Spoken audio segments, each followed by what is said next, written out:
You're not dreaming. You really are in Buckingham Palace.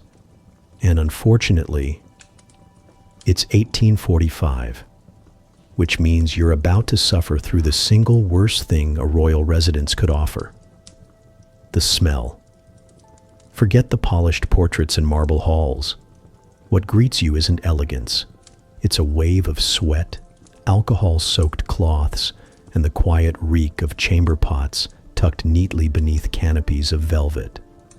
This, dear listener, was home to Queen Victoria. Close your eyes. Sink back into a time of corsets and empire, where a ruler could command the world's oceans yet refuse a bar of soap. You are standing in the very heart of Britain's golden age, where hygiene was more rumor than reality, and appearances mattered far more than odors. And before we descend into this world of perfumes and mildew, do me one favor: subscribe.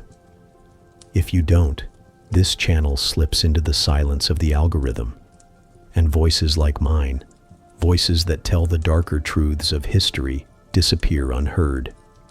Tell me in the comments what time it is where you are and which country you're drifting off from tonight. Now, settle in. Breathe slowly. Let's step into one of the most powerful, yet most putrid households the world has ever known. You can relax for now. We're not yet in Queen Victoria's private chambers. You'll get there soon enough. And trust me, it won't be pleasant. First, let's set the stage. Because to really understand how startlingly foul her habits were, you need to know the world she lived in. Welcome to the 19th century, an era that gave us railways, factories, telegrams, and more lace than anyone could reasonably sew onto a dress. It was also an era where the average person believed water could kill you. That's not an exaggeration. For centuries, Europeans thought bathing too often weakened the body, opened pores, and invited illness. Cold water was seen as downright dangerous. So rather than stepping into a tub, people dabbed themselves with cloths, wiped their faces with vinegar, and layered on perfumes strong enough to stun a horse. You, standing there with your 21st century shower gel, would have looked suspiciously clean to them. Too clean, they might say, and therefore unhealthy. The irony, of course, is that avoiding water didn't make them healthier at all. It made them smell like, well, imagine wool soaked in sweat, stored in a damp cupboard for weeks, and then paraded proudly through the streets. That was the bouquet of the age. But smell wasn't just an inconvenience. It was thought to be deadly. This was the height of the miasma theory, the belief that foul odors themselves carried disease. Cholera, blame the stink. Tuberculosis, clearly caused by the bad air lingering near your neighbor's laundry. Even sexually transmitted infections were sometimes blamed on foul vapors. Doctors, priests, politicians, they all agreed. If you could smell it, it could kill you. And so, the Victorian solution wasn't to wash. That would be silly. Instead, they masked the stench. Perfume, incense, scented waters, and little pouches of lavender stuffed into pockets. Streets were sprinkled with sawdust or lime to freshen the air. If you were especially anxious, you might walk around clutching a handkerchief doused in cologne, pressed firmly against your nose. Nothing says dignity like a society sniffing lace rags to avoid imaginary death. Class, of course, shaped how all this played out. If you were poor, and most Victorians were, your hygiene routine was depressingly simple. You might stand at a wash basin with cold water hauled from a pump, scrubbing your face and hands while your children waited impatiently for their turn. Soap was harsh, expensive, and often reserved for laundry rather than skin. Baths, when taken, were done in big tin tubs once a week. And yes, the whole family might share the same water in sequence. The last child in line didn't get so much a bath as a lukewarm stew of everyone else's grime. If you were wealthy, things looked more refined but weren't necessarily cleaner. Servants hauled hot water upstairs to fill ornate bathtubs, sometimes with marble feet shaped like lions. But those tubs weren't used daily. They were for occasional refreshment, not routine. A well-born lady might bathe once every few weeks, then spend the rest of her time sponging herself with rosewater or gin. Clothes, meanwhile, were layered and heavy, rarely laundered, and perfumed liberally to mask the odor trapped in the fabric. So yes, rich or poor, nobody smelled particularly nice. The difference was that the rich could afford to smell expensive. And then there were the workers who lived with hygiene at its most brutal. Enter the night soil men, a group of laborers whose very job was to shovel out cesspools, those underground pits where chamber pots and early toilets dumped their contents. Regulations insisted they do it at night because apparently the sight of human waste being carted through the streets was too disturbing for daytime sensibilities. Buckets of excrement sloshed in the moonlight, carried past homes where people pretended not to notice. The waste was sold to farmers as fertilizer, proving once again that Victorian recycling programs were imaginative, if not exactly sanitary. On the other side of society, you had the laundresses, usually women, often working from dawn until dusk, scrubbing aristocratic gowns stiff with sweat, wine, and worse. Hot water boiled on stoves, lye soap stung their hands raw, and still the clothes were never truly clean. The grand illusion of Victorian fashion rested squarely on their blistered knuckles. Imagine laundering Queen Victoria's gowns, heavy with weeks of wear. You'd understand the phrase thankless task better than anyone alive today. Not everyone accepted this state of affairs. Florence Nightingale, for example, became obsessed with the idea of clean air. She firmly believed that proper ventilation could save lives, particularly in hospitals. In a way, she wasn't wrong. Opening windows and circulating air did reduce the spread of disease, though not because of bad smells. It was germs, tiny things no one could see yet, that caused the real trouble. But in the meantime, Victorians clung to their scented handkerchiefs and lavender sachets, convinced that smell itself was the killer. So what did all this mean in practice? Picture yourself in a crowded London street, mid-19th century. Horse manure piles high along the cobblestones. Soot drifts from chimneys, settling on every surface.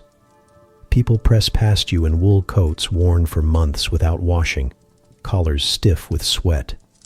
The air is thick, humid, and foul. To your modern nose, it's unbearable. But to them, this was life. Ordinary, expected, even respectable. A little whiff of rot was just proof that you lived in a city of industry. And yet, within this mess of superstition, perfume, and shared bathwater, there was still something uniquely shocking about Queen Victoria herself. Because even against a backdrop where bathing was rare, soap was frowned upon, and miasma theory reigned supreme, the Queen's personal hygiene stood out as extreme. Servants whispered, doctors fainted, palaces stank worse than the slums outside their gates. It's one thing for a factory worker to skip a wash because coal dust is unavoidable. It's another thing entirely for the empress of half the globe to fear soap so deeply that she punished those around her for smelling too clean. And that, dear listener, is where we turn next.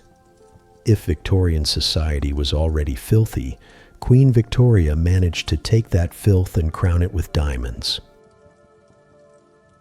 So, by now, you've settled into the idea that Victorians weren't exactly poster children for cleanliness. A quick splash at the basin, a dab of vinegar, a sachet of lavender in your pocket.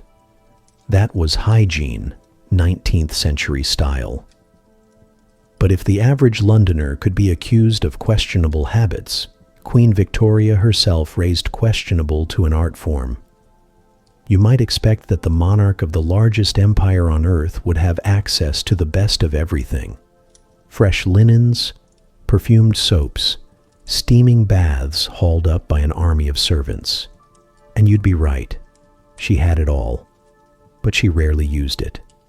The truth is, Queen Victoria was deeply suspicious of water. Not rivers or oceans, she adored yachting and summer holidays at Osborne House. No, it was water on the body she distrusted.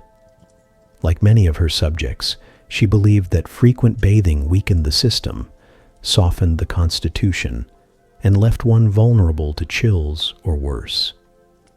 Imagine you're a maid in the palace, hands already raw from lye soap, standing beside a marble tub as it slowly fills with buckets of hot water hauled up from below.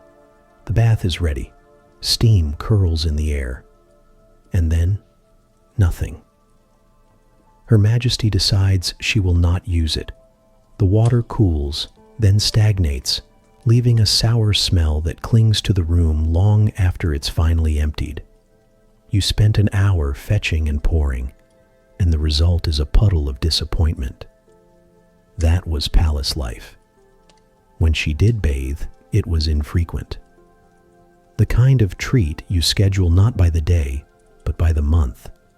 And it wasn't the luxurious soak you might be picturing either.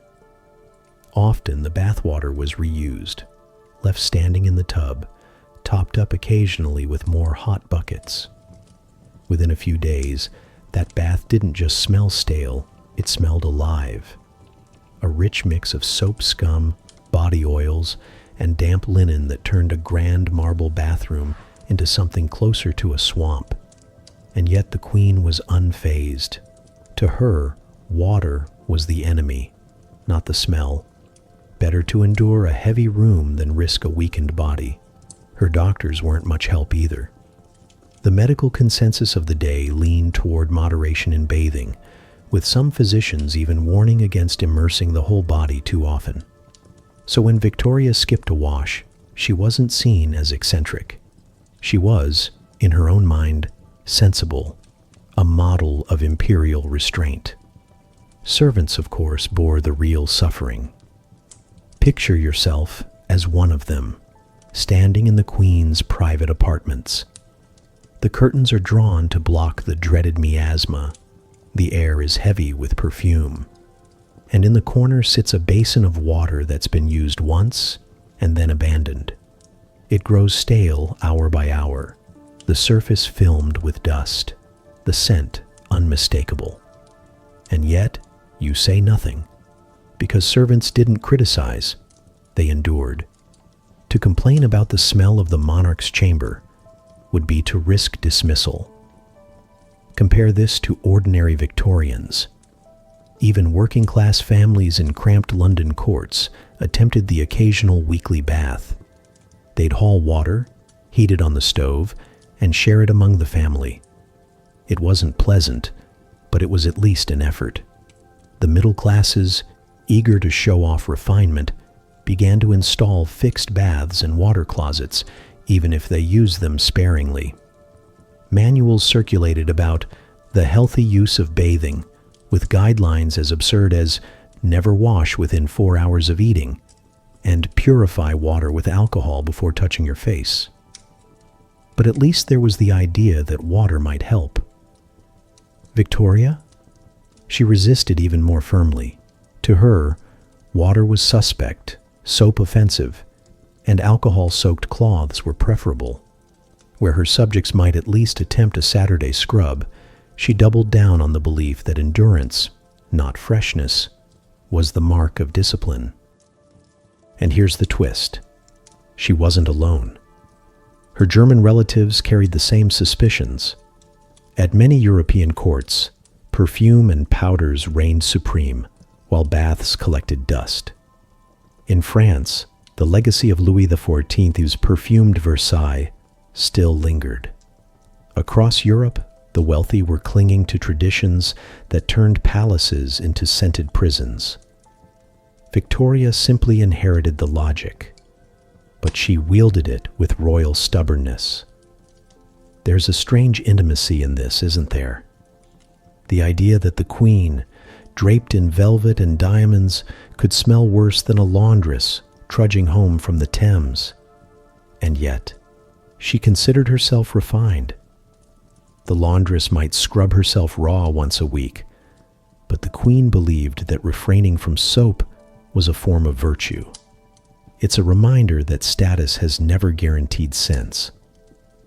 Imagine you're standing just inside the palace doors as dignitaries arrive. Outside, London stinks of horse manure, coal smoke, and human waste. Inside, the air isn't much better. Curtains trapping humidity, rugs that haven't been beaten in months, and that faint, swampy note from yesterday's abandoned bath. Yet everyone bows and curtsies, ignoring the odor.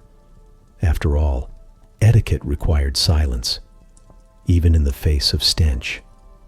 For her servants, it was another matter. They swapped stories quietly, in letters and whispers, about the queen's habits. Some records hint at their disgust, though couched carefully in respectable terms. To serve in the palace was to carry secrets as heavy as the laundry itself. The world believed Victoria embodied purity and discipline. The people who lived with her knew she embodied mildew and sour towels. That was the paradox. The monarch who symbolized Britain's golden age resisted the most basic sign of progress: soap and water. And this wasn't just personal eccentricity. It was cultural, steeped in superstition, backed by doctors, and enforced by her authority. Where others experimented cautiously with modern hygiene, Victoria set her face against it. And so the world's most powerful woman sat on a throne, unwashed, perfumed, and utterly convinced of her own good sense.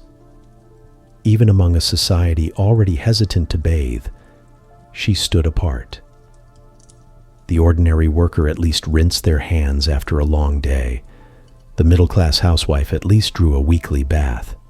Queen Victoria, she had the resources to be the cleanest woman in Britain, and chose instead to be the most stubbornly unwashed.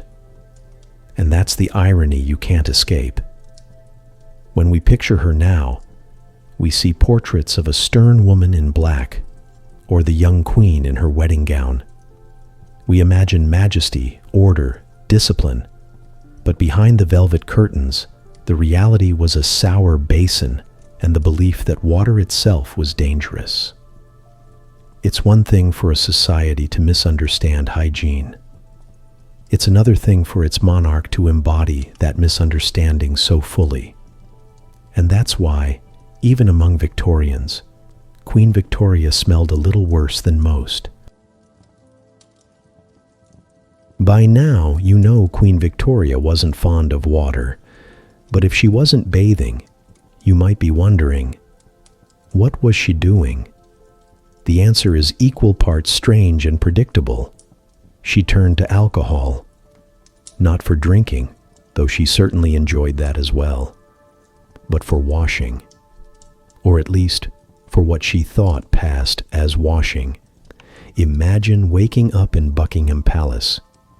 You stretch, yawn, and wait for a basin of warm water to be brought in for a refreshing splash. But you're not Queen Victoria. She wakes to something different. A stack of clean linen cloths, soaked overnight in brandy, gin, or whiskey. Instead of stepping into a tub, she takes one of these stiff, damp rags and begins dabbing at her skin. A swipe under the arms, a brisk rub at the neck, a quick pat down her arms. In her mind, this was cleansing.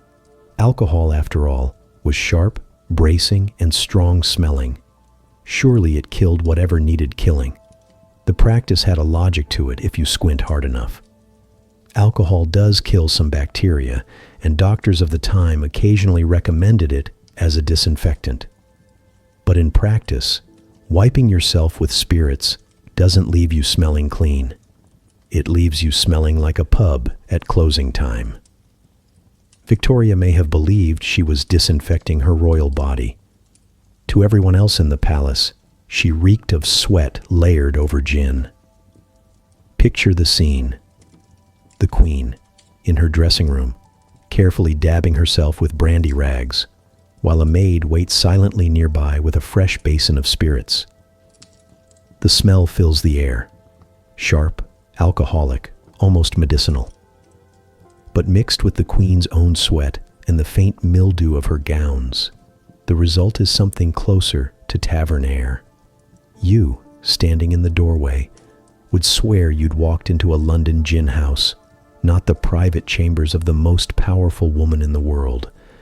The servants, of course, endured it. Their job was to soak the cloths each night, wring them out in the morning, and present them folded neatly for the Queen's ritual. Imagine being that maid, your hands stinging from constant contact with alcohol, your eyes watering from the fumes, and your lips pressed tight because you're not allowed to laugh or cough. The Queen wipes herself with gin, and you hold the bowl steady, pretending this is all perfectly normal. And for Victoria, it was more than normal. It was symbolic. In her mind, alcohol and perfume were interchangeable with soap and water. Why risk the dangers of a bath when you could wipe yourself down with whiskey and emerge refreshed? To her, the sting of alcohol was proof it was working. The stronger the smell, the better the cleanse. Modern dermatologists would wince, but Victoria was satisfied. It didn't help that Victorian culture already leaned toward masking rather than removing odors. Perfume wasn't applied to freshly washed skin. It was applied instead of washing. A gentleman might spritz lavender water over a shirt worn for weeks. A lady might powder her hair with rice starch until it was a gray, flowery nest. Victoria's ritual fit neatly into this world of substitution. Alcohol didn't clean her body, but it numbed the conscience. Still, imagine the atmosphere it created. A palace that should have smelled of beeswax polish and fresh flowers instead carried the tang of brandy and human sweat. Curtains, carpets, and tapestries absorbed it all, so that even when the Queen wasn't present, her odor lingered. Visitors whispered that the palace felt stifling. Servants carried the smell of spirits on their uniforms, even after leaving her chambers. It was as if Buckingham itself had developed a drinking problem. And here's the irony. Victoria wasn't trying to be eccentric. She genuinely believed she was being prudent. Alcohol was expensive, strong, and powerful. It represented refinement. The poor might scrape themselves with cold water, but the Queen had the luxury of whiskey baths. It was another way of drawing a line between herself and her subjects, proof that she lived on a higher, more civilized plane. That this higher plane smelled like a gin-soaked rag didn't seem to bother her. The servants, though, knew better. They had to cart away the used cloths, stiff with dried sweat and spirits, their edges curling, their smell clinging. Imagine a pile of them, stacked in a laundry basket, reeking of brandy and body odor. The laundresses would mutter, but never too loudly. To complain was to risk your position. Better to wash the rags in silence, wring them out, and prepare the next batch. And so the cycle repeated. Morning after morning, day after day, the Queen disinfected herself with alcohol while the palace filled with fumes. When visitors came, the courtiers smiled politely and pretended not to notice. Etiquette required silence, and besides, who was going to tell the monarch that she smelled like the alley behind a public house? This ritual wasn't unique to Victoria, but she perfected it. Others might dab with scented vinegar or rose water. she chose brandy and whiskey. Where her subjects at least experimented with weekly baths, she doubled down on cloths and perfume. It was both habit and philosophy. Better to endure the odor than risk weakness from too much water. And that's where the story of her hygiene becomes so revealing. It wasn't just eccentricity, it was a worldview. Cleanliness in her eyes was not about removing dirt, it was about displaying control. The alcohol cloths weren't for hygiene so much as for discipline. They proved that she could withstand discomfort, that she was above weakness, that she could bend even her body to her will. And yet, the result was the opposite. A queen who reeked of taverns, surrounded by servants who whispered in disgust. So remember this, the next time you picture Victoria's stern profile on a coin or a statue, behind the crown and the empire was a woman who dabbed herself daily with whiskey rags, convinced she was purifying her body. And in doing so, she turned the heart of the British Empire into something that smelled suspiciously like the back room of a gin shop. And if you're hearing this and not subscribed, then you're doing exactly what her courtiers did, pretending not to notice the truth. The difference is, when you stay silent, this channel sinks into the algorithm's abyss and voices like mine disappear. Don't let that happen. Subscribe, so these hidden histories aren't buried all over again. By now, you've probably realized that Queen Victoria's approach to hygiene wasn't just about skipping baths or dabbing herself with whiskey-soaked cloths. No, it went deeper than that, quite literally down to the layers she wore closest to her body.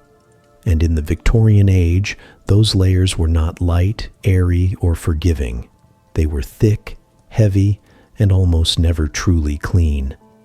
Imagine standing in front of your own closet. You've got a week's worth of shirts, fresh socks, maybe even a drawer of pajamas you wear once and toss in the wash. Now contrast that with Queen Victoria's wardrobe. Her undergarments were made of sturdy cotton or linen, thick enough to absorb sweat, oils, and everything else the body produces. And they weren't changed daily, not even close. These garments could be worn for days, sometimes weeks, before being swapped out. The result? A fabric that functioned like a sponge, soaking up layer upon layer of sweat, perfumes, menstrual blood, and skin oils. Picture what that must have smelled like after a week, and now stretch that thought into a fortnight. These undergarments didn't just sit against the body. They became extensions of it, absorbing more with every passing day. And here's the kicker. They weren't even laundered as often as you'd expect. Washing meant hard labor, boiling water, harsh lye soap, and endless scrubbing. To protect the delicate fabrics, and perhaps spare the queen the inconvenience of waiting for fresh garments, servants often opted for a different strategy. They would air out the clothes. That's right. Garments were hung up, sometimes by a fire, sometimes in a drafty corridor, allowed to breathe overnight, then folded neatly for reuse the next morning. To call that clean would be generous. Now imagine being one of the maids tasked with this work. You're holding undergarments damp with sweat, stiff with dried fluids, trying not to wrinkle your nose as you carry them to the airing rack. You know they'll be back in use tomorrow, and the cycle will continue. Letters and diaries from servants in great households often hint at their disgust, though couched in polite language. One maid described aristocratic laundry as an affliction, which is about as close to open revolt as one could get in writing. And yet, Queen Victoria herself saw no problem with this arrangement. In fact, she believed in it. To her, wearing the same undergarments for days was not slovenly. It was disciplined. It was endurance. Where others might have prized freshness or comfort, Victoria prized constancy. She wore her garments like armor, bearing their weight and their odor as proof of her resilience. It's tempting to laugh at this, but there's a grim logic behind it. Victorian society equated discipline with morality. Endurance of discomfort wasn't just tolerated, it was celebrated. Tight corsets, stiff collars, heavy gowns, all were marks of respectability. To change undergarments too often might even be seen as indulgent, a sign of softness, or worse, vanity. And Victoria, who prided herself on being a model of virtue and restraint, embraced the hardship with pride. Still, the consequences were less than regal. Imagine walking into her private rooms. The curtains are drawn, the air is stale, and beneath the layers of perfume you catch something else, the sour, unmistakable smell of fabric that's been worn far too long. Every movement released the trapped odors. Every gown carried the memory of what lay beneath. For her staff, this was more than unpleasant. It was a nightmare. Laundresses worked endlessly, scrubbing through stains that clung stubbornly to fabric. Servants whispered among themselves about the difficulty of keeping things fresh, though they knew better than to speak too plainly. The Queen's privacy was sacred, and so the truth of her undergarments remained hidden behind layers of silence. But we can't overlook the gendered aspect of this either. Men in Victorian Britain had their own questionable habits, but women's clothing made things worse. Multiple layers meant more fabric to trap sweat. Corsets restricted airflow, keeping everything damp and warm. And menstruation added an extra burden. Blood absorbed into cloth pads, then pressed into already unwashed garments. It was a recipe for odor, infection, and discomfort. Yet women endured, because to complain was to appear weak. Queen Victoria, of course, wasn't just any woman. She was the model. Her habits filtered down through imitation.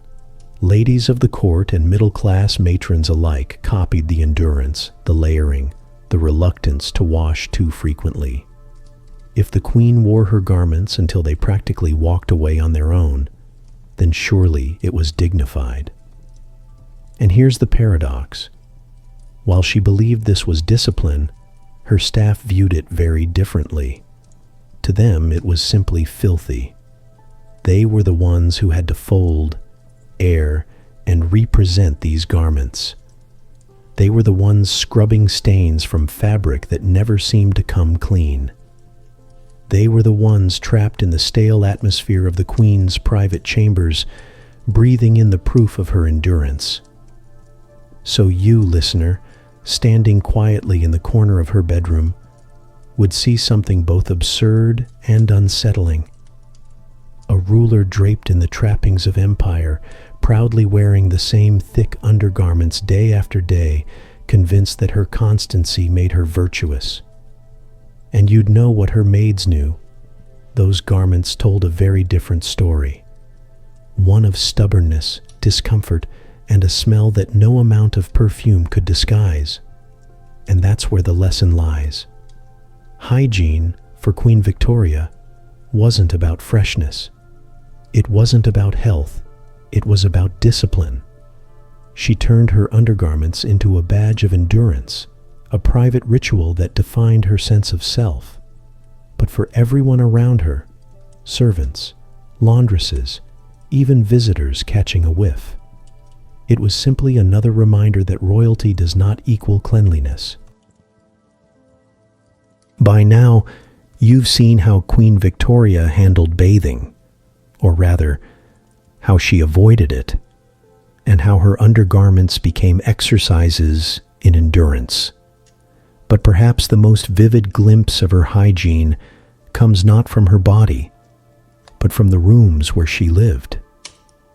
Because if you really want to understand what life with Queen Victoria was like, you need to step into her bedchamber. So let's open the door. Don't worry, we'll move quietly. Step inside and pause for a moment. At first glance, it's grand. Heavy velvet curtains frame the windows. Carpets cover the floor, muffling your steps. The bed is vast, layered with embroidered linens. It looks stately, elegant, everything you might expect from the monarch of the British Empire. But then the smell hits you, and suddenly the grandeur feels like a trick. The curtains are drawn tightly, shutting out the air. Windows stay sealed, not just in winter, but often year-round. Why?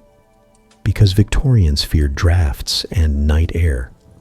According to miasma theory, it was bad air that carried disease, and fresh breezes were not refreshing but dangerous. The Queen followed this belief faithfully, preferring to sleep in a chamber sealed tight against the supposed poisons of the outside world. Of course, what this really did was trap every odor inside, and there were many odors to trap. At the foot of the bed, tucked discreetly beneath, sat a chamber pot, sometimes two. They weren't always emptied promptly, and they weren't always covered. Imagine the scent rising slowly in the darkness, mingling with the heat of the closed room. Guests and servants alike knew it, though few dared to acknowledge it. To speak of such things in the palace would have been unthinkable. Then there were the sheets. You might change your bedding once a week, maybe even more. For Queen Victoria, the linens were changed far less frequently. Sheets grew sour with sweat, and the pillows absorbed scalp oils until they carried their own distinct perfume, not of roses, but of unwashed hair. Each night, she sank back into fabrics steeped in her own history. Each morning, servants smoothed the same sheets, careful not to wrinkle their noses. Now picture the overall effect. A room sealed tight, curtains heavy, the air thick with mildew from damp textiles, sweat from unwashed garments, perfume sprinkled to mask it all, and the unmistakable tang of human waste rising from the chamber pot. It was less a sanctuary than a stew of empire, seasoned with everything the Queen left behind. You might think a guest would recoil, but etiquette demanded otherwise. If you were a visitor ushered into the royal apartments, you smiled politely, bowed, and complimented the furnishings. You did not mention the air that felt close, the smell that made your eyes sting, or the faint waft of ammonia that suggested the pot had been left too long. Royal dignity depended on silence, and silence, in the palace, was law. This may sound unbelievable, but consider the wider world she lived in. London itself was not fresh. In 1858, the city endured what became known as the Great Stink. The Thames so overloaded with sewage that the stench stopped Parliament in its tracks. Curtains were soaked in lime, vinegar-soaked cloths were held to faces, and business all but halted. It was a crisis that forced Britain to modernize its sewers. Yet inside the palace, things weren't much fresher. Sealed rooms, stagnant air, and chamber pots meant the Queen's bedchamber was its own little echo of the Great Stink. Imagine lying there at night, the curtains pulled tight, the air growing warmer, thicker, heavier. Perfume drifts from the dressing table, but beneath it, you catch the edge of mildew. You turn your head, and the pillow offers no relief. It smells of hair oils that have seeped in over weeks. And all the while, you know what sits beneath the bed. The chamber pot. Always there. Always waiting. It's easy to think of royal life as gilded and sanitized, but the truth was far earthier. The very symbols of luxury, heavy curtains, rich carpets, thick bedding, only trapped and amplified the smells. A poor laborer's cottage may have been rough and cold, but at least it had drafts. At least the wind could sweep the air clean. In the palace, luxury became suffocation. Servants spoke of it in hints, never in direct accusations. Diaries and letters suggest their discomfort, though written cautiously. Imagine being the maid tasked with straightening the bed, inhaling the stale air each morning. You can't complain. You smooth the sheets, empty the pot, and light incense. By the time the queen returns, the worst of the smell is masked. But you know, as everyone in the household knows, that it never really goes away. This atmosphere reveals something profound about the queen herself. To Victoria, the sealed chamber was safety. It kept out the bad air, protected her health, and embodied the discipline she valued. But to everyone else, it was claustrophobic, oppressive, even nauseating. The queen lived surrounded by silence. Silence from her courtiers, her servants, and her guests, all of whom endured the smell because etiquette demanded it. And so, while Londoners gagged along the Thames during the Great Stink, palace life offered no escape. Both rich and poor lived amid odors, though of different kinds. The difference was that the queen's stench came not from poverty, but from luxury, fear, and stubbornness. So here you stand, in the middle of her bedchamber.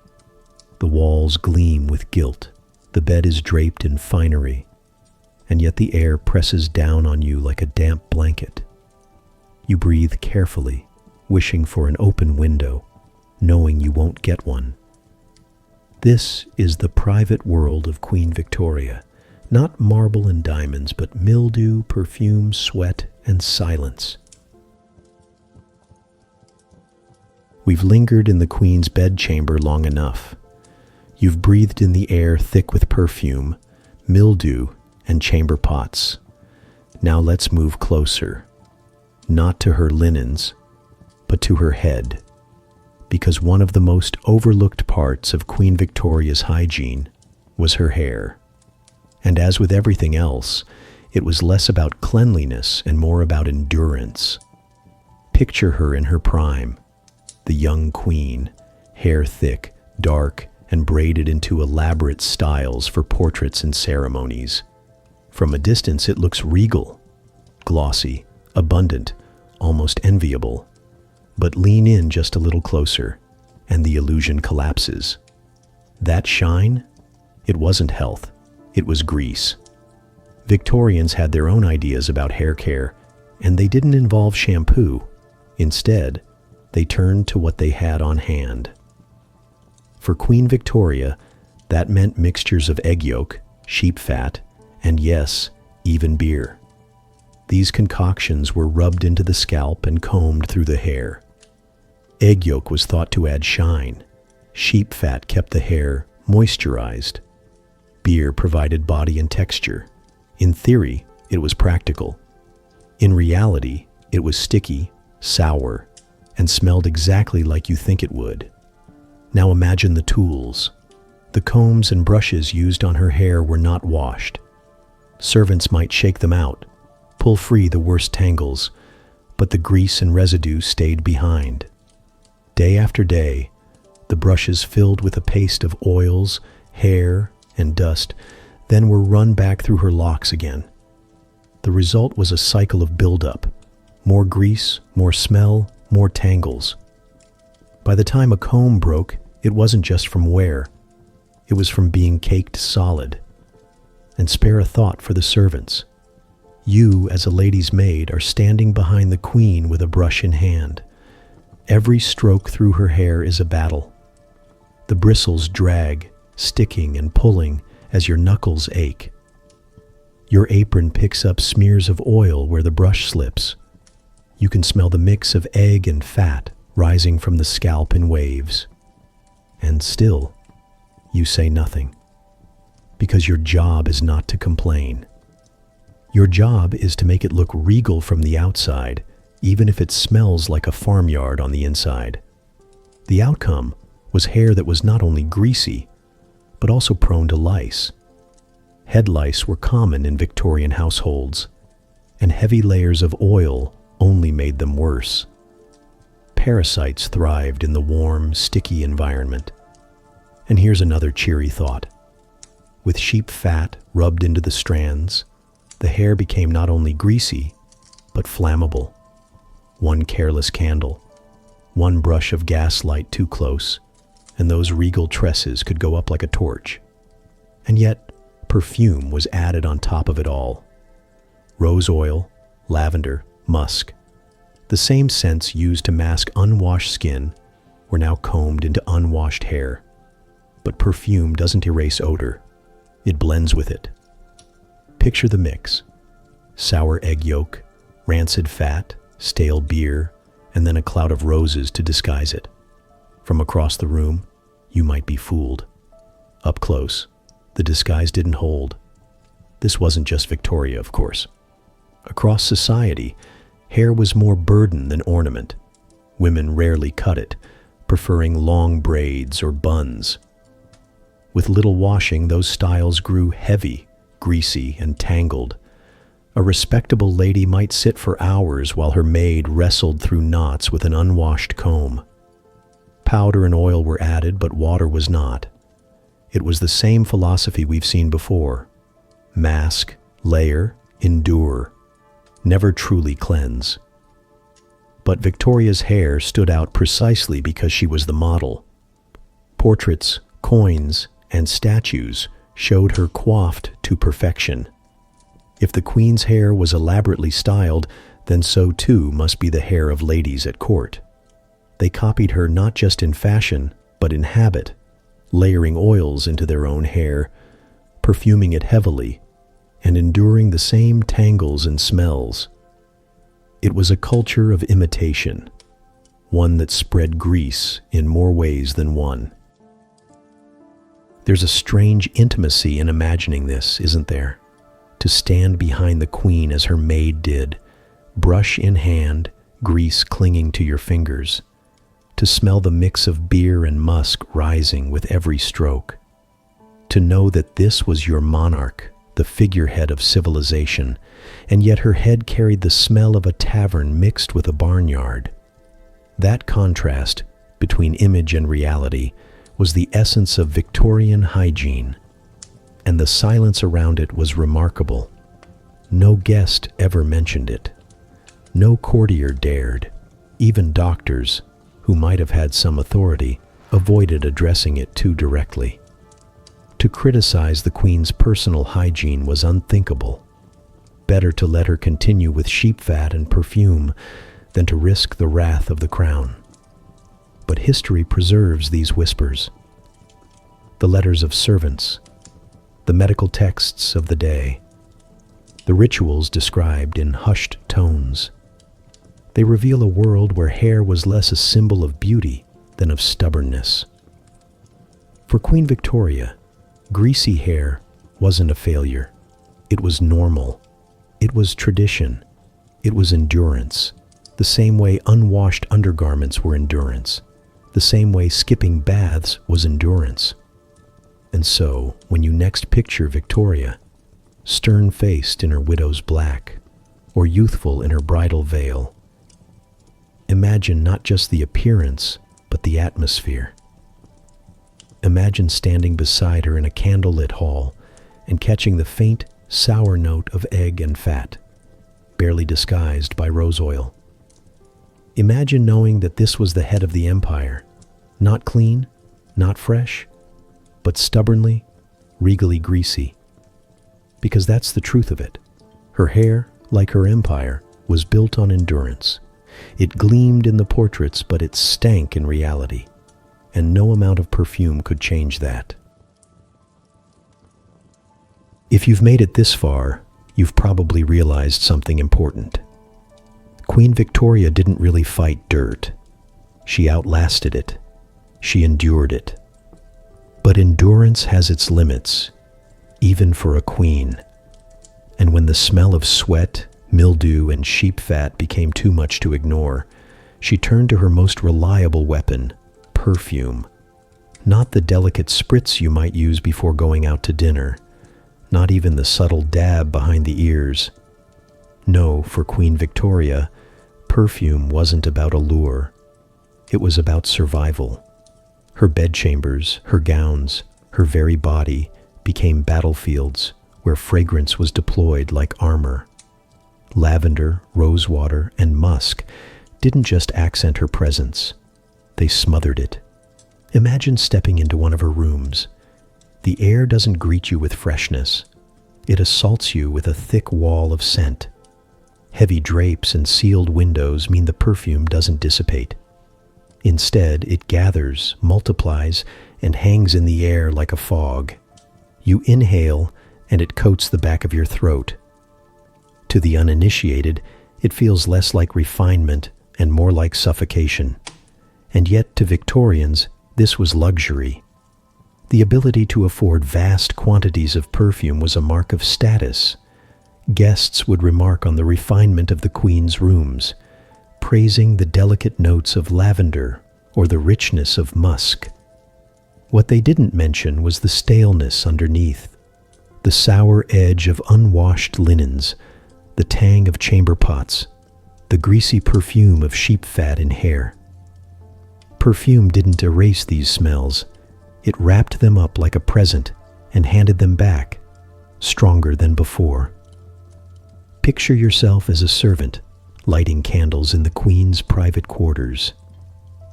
You move carefully, trying not to cough as the cloud of rosewater clings to your lungs.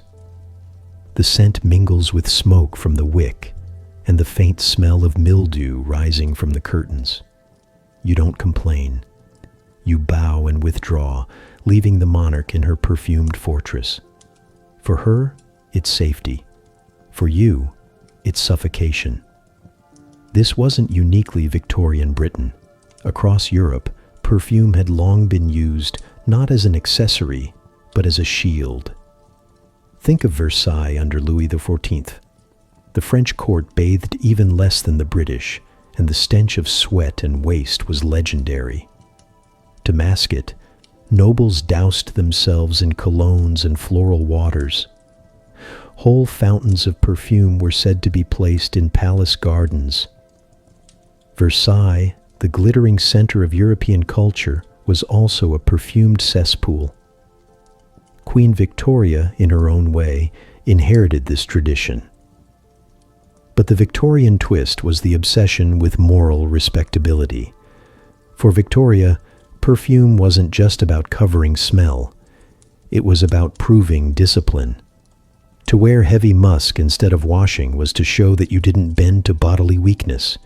It was to demonstrate that appearance mattered more than comfort.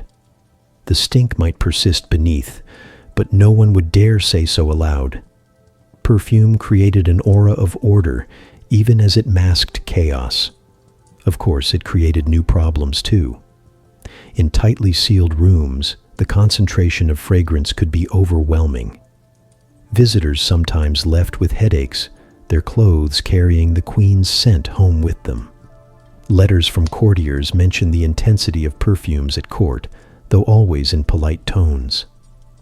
To criticize the Queen's fragrance was to criticize the Queen herself. Far safer to smile, bow, and hope you could step outside soon. Imagine yourself there, seated stiffly on a velvet chair as the Queen receives you. You nod politely, your eyes watering slightly from the lavender fog. Your throat feels dry, your head grows heavy, but you do not cough. You remark instead on the fineness of the drapery, the quality of the carpet, the dignity of the Queen. And when you finally escape into the London air thick with coal smoke and horse manure, you find it a relief. That was the paradox. The world outside the palace smelled dreadful, but at least it was honest. Inside, the perfume made everything worse. It disguised reality, but it didn't change it. It made the rot more bearable for those who wanted to believe, and unbearable for those who knew better. Perfume became a language of silence. Guests inhaled, smiled, and said nothing. Servants endured, their letters hinting at the clouds of scent, but never naming the source. Even physicians who might have known better often spoke of perfumes approvingly, as if drowning the body in lavender could banish disease. And perhaps for them, it was easier to believe in perfume than to confront the truth of hygiene. It's tempting to laugh at this, but think about it. The very symbol of cleanliness in the Victorian imagination wasn't soap or water. It was perfume. A bottle of rose water could do what a bath never did: signal refinement. To smell strongly of flowers was to declare yourself civilized, respectable, above the laboring classes who reeked of coal and sweat. Never mind that under the roses you reeked too. So here stands Queen Victoria, enveloped in her scented armor, convinced of her own refinement. You, standing beside her, know the truth. You know that behind the lavender lies mildew. Behind the musk lies sweat. Behind the rose lies decay. And yet, you also know no one will ever say it aloud. The perfume is too thick, the etiquette too strict, the silence too absolute. And that is the essence of perfume in her world. Not allure, not beauty, but armor, a shield against odor, against criticism, against the truth itself. By now, you've smelled the Queen's bedchamber, fought your way through her greasy hair, and nearly suffocated under her cloud of perfume. But there's another object you need to see up close to really understand how hygiene worked in her world: the handkerchief. Today, a handkerchief feels quaint, maybe even charming. A square of cloth tucked into a suit pocket, brought out politely to dab at your nose. In the Victorian world, though, it was much more than that. It was a fashion statement, a social prop, and for Queen Victoria, a daily essential. But here's the secret no one whispered aloud. Those dainty lace handkerchiefs were disgusting. Imagine the Queen lifting one to her face during an audience. From a distance, it looks delicate. Fine lacework, embroidered with her initials, perfumed with rose water. To the guest across the room, it's a symbol of refinement.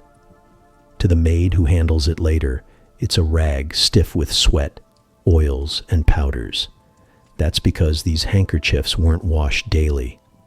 They were reused. Here's how it worked. A handkerchief would be carried all day, dabbed across the forehead, pressed against the nose, patted against the mouth. Every touch transferred something: perspiration, powder, oils, sometimes worse. By evening, the fabric was no longer soft. It was stiff. But instead of being laundered, it was often hung out overnight, allowed to dry, then neatly folded and returned for use the next morning. Freshened, but not fresh. Now imagine this cycle repeated for days. The cloth becomes a repository of bacteria, though no one yet knew the word. To Victorians, a dried handkerchief was a clean handkerchief. The servants, of course, knew better. They dreaded handling them, knowing full well the difference between fresh linen and fabric stiffened with bodily residue. But like so many other things in the palace, silence was expected. You folded, you presented, and you never spoke of what clung to the threads. And yet, in public, these handkerchiefs were symbols of elegance.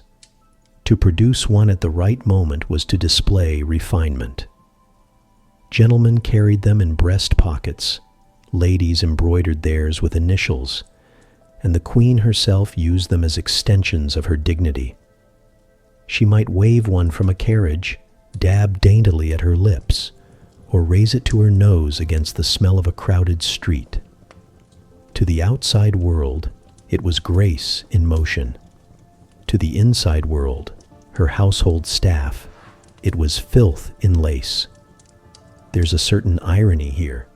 The very object meant to signal hygiene, delicacy, and refinement was in fact one of the dirtiest things a person carried. And the more delicate the lace, the harder it was to clean.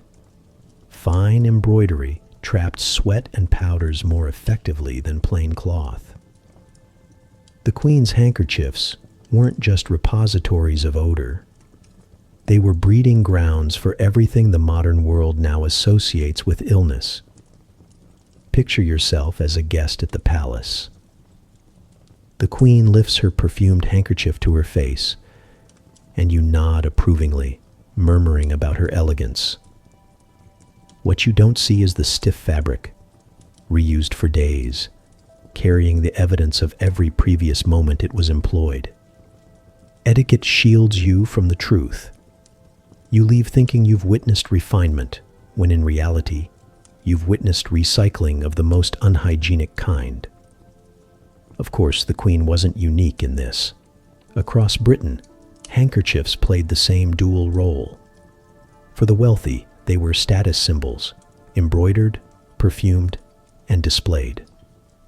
For the poor, they were practical tools, often one of the few possessions carried daily. But no matter the class, they were almost never washed as often as they should have been.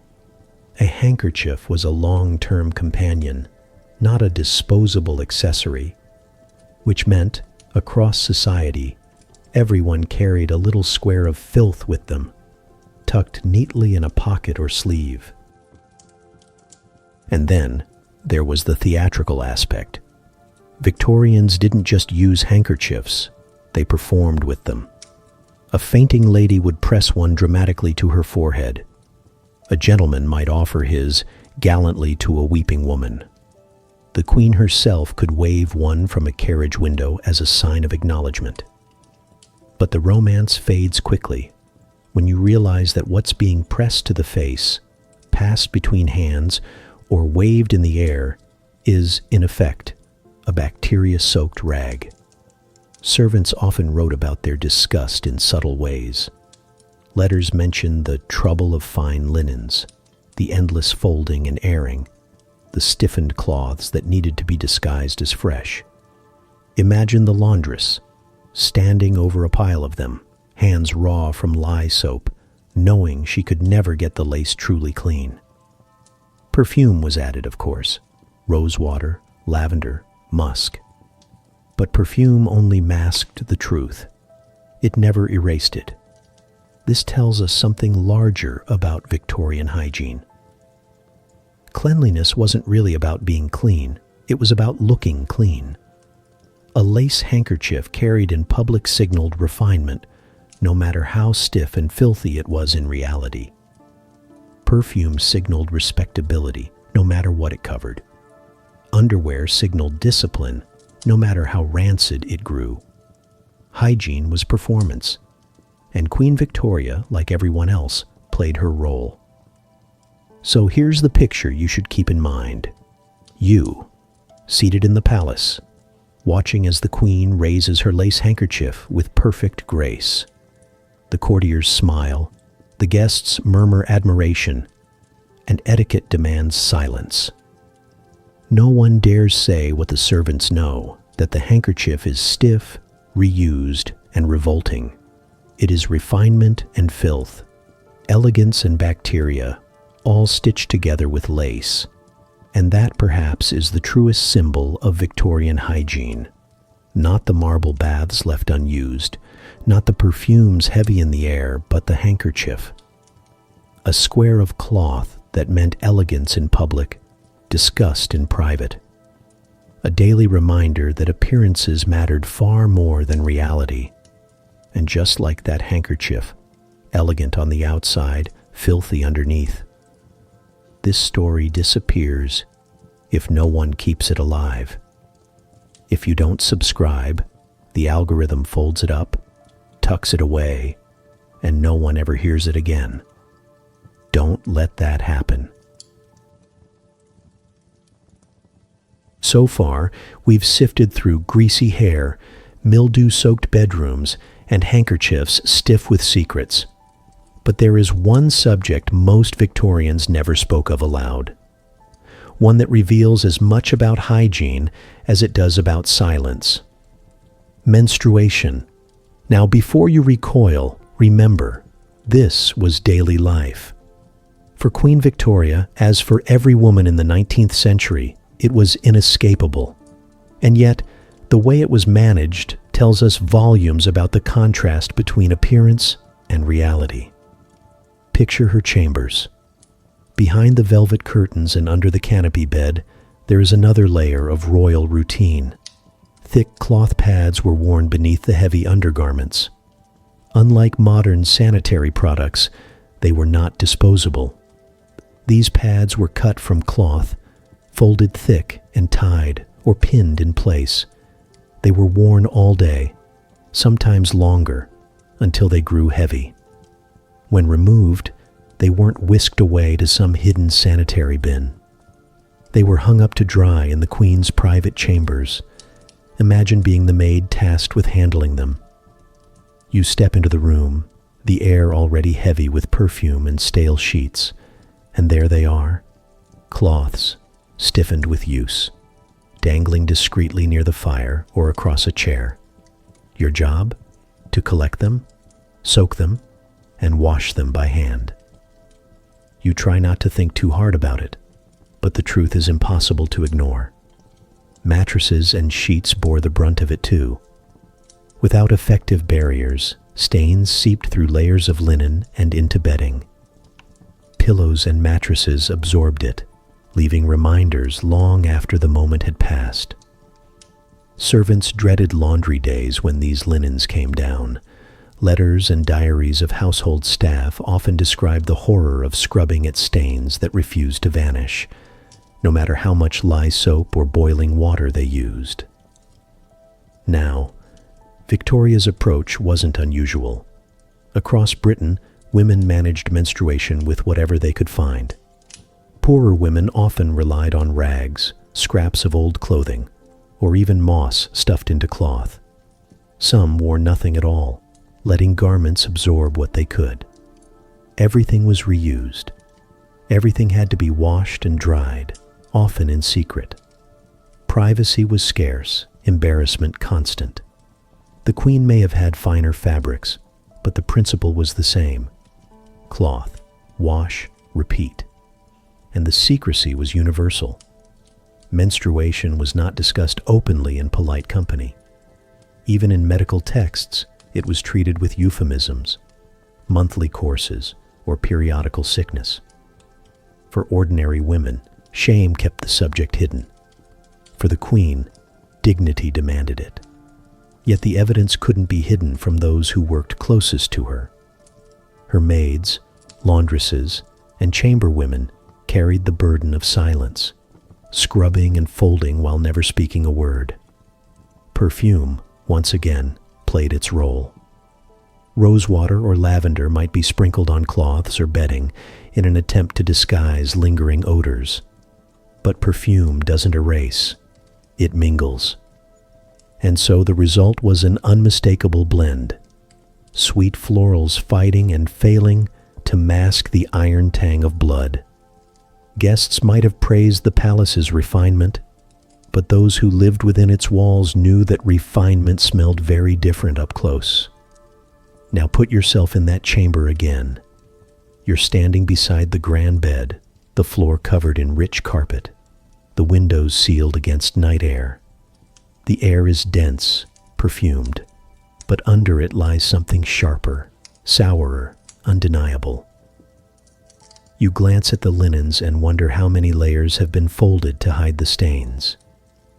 You spot the cloths drying discreetly near the hearth, and you know the servants will collect them soon. You don't speak of it. No one does. Silence is survival. And yet, isn't there something strangely democratic about this?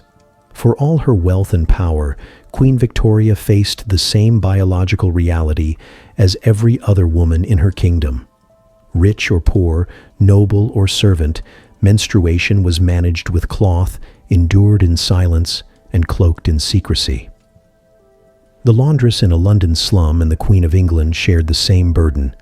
Only one had finer fabric. Still, the contrast is worth noting. For poorer women, there was no hiding. Stains on skirts, odors on garments, the constant fear of embarrassment. These were daily realities. For the Queen, her position insulated her. No one dared laugh, whisper, or comment. What was shameful for ordinary women became untouchable for her. Her servants bore the brunt, and her dignity remained intact. That dignity, of course, came at a price. The palace reeked of silence. Every unwashed cloth, every stained sheet, every perfumed disguise was part of a performance. The Queen lived wrapped in ritual, convinced of her refinement, while her servants lived wrapped in the consequences. And so, when we think of her hygiene, it's important not to skip this chapter. Because menstruation, hidden and silenced, shaped the daily life of every woman, even the one who ruled an empire. It was endured, disguised, and endured again. Not spoken of, not written of, but present all the same, in every stiffened cloth, every weary laundress's hands, every perfumed sheet.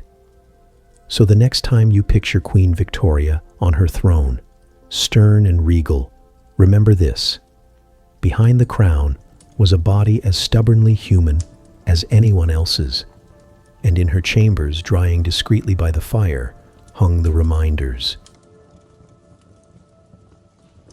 By now, you've seen how Queen Victoria layered filth beneath her perfume, her handkerchiefs, and even her bed linens. But perhaps nothing captures the strange blend of elegance and discomfort quite like her corsets. Because while corsets were the very symbol of Victorian refinement, they were also, in practice, damp, unwashed, and quietly growing mildew. Step into her dressing room for a moment. You're standing behind the Queen as her lady's maid prepares the garment. The corset is stiff, made of whalebone and tightly stitched fabric. At first glance, it gleams, polished, elegant, perfectly tailored. But lean closer, and you notice the inside. The lining is darkened with sweat stains, stiff patches where fabric has rubbed against damp skin. A faint sour odor clings to it, the ghost of yesterday's wear. Because these corsets weren't washed daily. In fact, they were rarely washed at all. Each morning, the garment was laced tightly against the Queen's body, the fabric pressed close, absorbing sweat, oils, and whatever perfumes had been layered on earlier. Hour after hour, it stayed in place. By evening, the lining was damp, heavy, and sour. The next morning, it was dried, relaced, and the cycle began again. Over time, the folds of fabric grew musty. Mildew took root, clinging stubbornly in seams and stitching. Now imagine how that felt. The corset wasn't just clothing. It was architecture. It reshaped the body, squeezing the waist, lifting the bust, forcing posture into rigid lines. For the Queen, it was a daily performance of discipline, a visible reminder that she embodied the moral restraint Victorians prized. But underneath, the body chafed. Skin reddened, sores formed where damp fabric rubbed raw, rashes spread beneath the seams, a symbol of elegance, yes, but also a breeding ground for discomfort. Picture yourself as her maid, tugging at the laces, pulling tighter with every breath. The Queen's body stiffens as her waist shrinks inch by inch. The fabric creaks, the whalebone groans, and you know that the lining is still marked from yesterday. But you don't say a word. Your job is to lace, to polish, to present the perfect figure. The mildew, the sores, the smell, those belong to silence. And silence was everywhere.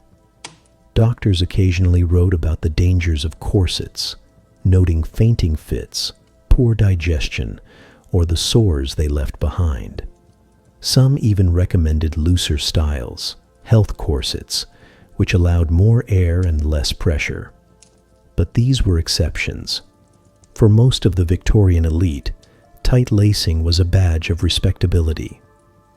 The Queen herself wore them daily, a living model for her subjects. To loosen the laces would have been to loosen her moral grip. This wasn't unique to her, of course. Across Britain, women laced themselves into similar discomfort. Working women often wore cheaper stays, patched and stained, their linings no cleaner than the Queen's. The difference was that ordinary women sometimes loosened theirs out of necessity. In the palace, necessity gave way to image. Queen Victoria could endure. And endure she did, sweating inside a garment that never truly dried. And yet, the irony is inescapable. Corsets were meant to create elegance, to craft the image of cleanliness and order.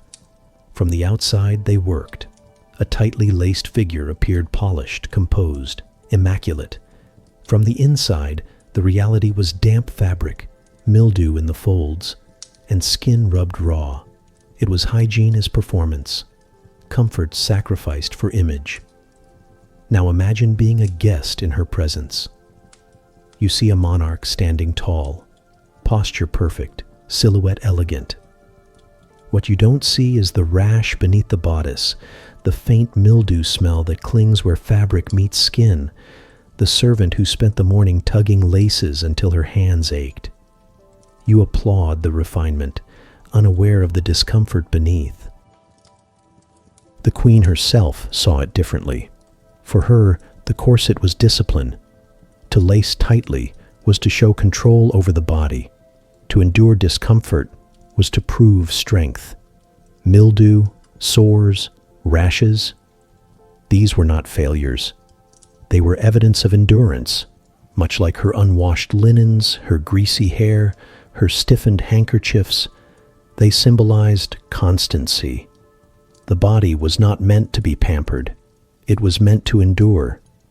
But the servants knew better. They handled the corsets, carried them, stored them. They saw the sweat marks, smelled the mildew, folded the fabric that refused to come clean. They whispered in private, but never aloud. To them, the corset was less a symbol of discipline and more a symbol of daily labor. One more thing to air out, perfume, and relace. And here lies the truth. The corset was both elegance and misery, both symbol and stench. To the public it embodied refinement. To the private world of the palace it embodied mildew. To Queen Victoria it embodied discipline. And to you, standing here centuries later, it embodies a strange paradox, that the very garment meant to present cleanliness and order was itself unwashed, unclean, and quietly rotting. So the next time you picture Queen Victoria in her iconic silhouette, imagine not just the polished figure. Imagine the damp lining, the sour smell, the mildew spreading in the seams. Imagine the sores hidden beneath, endured silently. That was the true corset. Not the symbol on the outside, but the reality inside. By now you've sniffed the perfumes, endured the corsets, and wrestled with greasy hair. But there's one corner of Queen Victoria's hygiene we haven't opened our mouths about yet. Quite literally. Oral hygiene. And much like everything else, it was a battlefield of superstition, stubbornness, and more alcohol than anyone needs on their gums. Let's start with the basics. You probably reach for a toothbrush at least twice a day. Bristles, toothpaste, maybe some minty freshness. Victorians, however, looked at that habit with suspicion. To them, the toothbrush was dangerous. The very act of scrubbing the teeth seemed unnatural, even risky. Queen Victoria herself believed that brushing could loosen teeth, weaken the gums, and hasten decay rather than prevent it. So, She didn't brush, not in the way we'd understand it. Instead, she turned once again to her trusted ally, alcohol. Cloths dipped in brandy or whiskey were rubbed over her teeth and gums. Imagine that for a moment. You, holding a linen rag, dabbing it into a dish of spirits, and then wiping it across your molars. The burn is immediate, the taste sharp, the effect bracing. And for the queen, this was reassurance. If alcohol stung, it must be working. If it smelled strong, it must be cleansing. The problem, of course, is that alcohol isn't toothpaste. It doesn't remove plaque. It doesn't protect enamel. It dries the mouth, kills helpful bacteria, and leaves behind a sticky residue that clings to the teeth. Over time, instead of preventing decay, it encouraged it. And so the queen's gums inflamed, her teeth blackened, and her breath grew foul. Picture the scene. The queen seated at a table, attendants preparing her daily routine. A cloth is soaked in spirits, wrung out and passed to her. She rubs it across her teeth, satisfied with the sting. Her attendants bow, stepping back into the haze of perfume and alcohol that already defines the palace air. They don't mention the smell that follows her. Not the lavender or rosewater, but the sour, unmistakable odor of rotting teeth. This wasn't unusual for the time. Across Britain, oral hygiene was a matter of improvisation. Some people rubbed their teeth with soot and salt. Others chewed sticks, or rinsed with vinegar, or simply did nothing at all. Toothbrushes existed, yes, often with handles made of bone and bristles of pig hair. But they were expensive, and even when available, they weren't widely trusted. Doctors argued about whether brushing was helpful or harmful, and for many Victorians, harmful sounded more convincing. Dentistry itself was barely a profession. If your tooth hurt, you didn't necessarily see a trained dentist. You might see a barber who would pull the offending tooth with the same tools used to cut hair or lance boils. Tooth extraction was public entertainment in some places, performed at fairs and markets. Imagine a man screaming in a wooden chair while a barber yanked at his jaw, and the crowd cheering when the bloody tooth was finally held aloft. That was oral care for the common people. For the wealthy, things looked more refined, but not necessarily more effective. A fashionable lady might dab her gums with rose water or chew cloves to freshen her breath. A gentleman might rinse with port or brandy after meals, convinced it kept the mouth clean. And the queen herself, sitting in her palace, clung to her whiskey cloths. No one had told her otherwise, and even if they had, she might not have listened. Now imagine the consequences in daily life. You're seated across from Victoria at a small breakfast table. The silverware gleams. The dishes are piled with rich food. She leans forward, speaking animatedly, and you catch it. The sour breath of inflamed gums, the faint metallic tang of decay. You smile politely, nodding, but in your stomach, you flinch. This is the reality no portrait ever painted. Servants whispered about it, though never too loudly. Diaries and letters hint at the unpleasantness, noting the air around her or the difficulty of close service. For those tasked with preparing her cloths, the ritual was a daily reminder that even the monarch could not escape decay.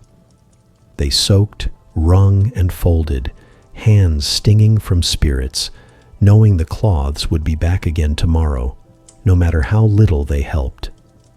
And here's the irony. Queen Victoria wasn't just following bad habits. She was following medical advice of the day. Alcohol was believed to disinfect. The sting was proof. Doctors recommended rinsing the mouth with port or brandy, or rubbing gums with spirits to keep them strong. Some even warned that toothbrushes caused unnatural wear on enamel.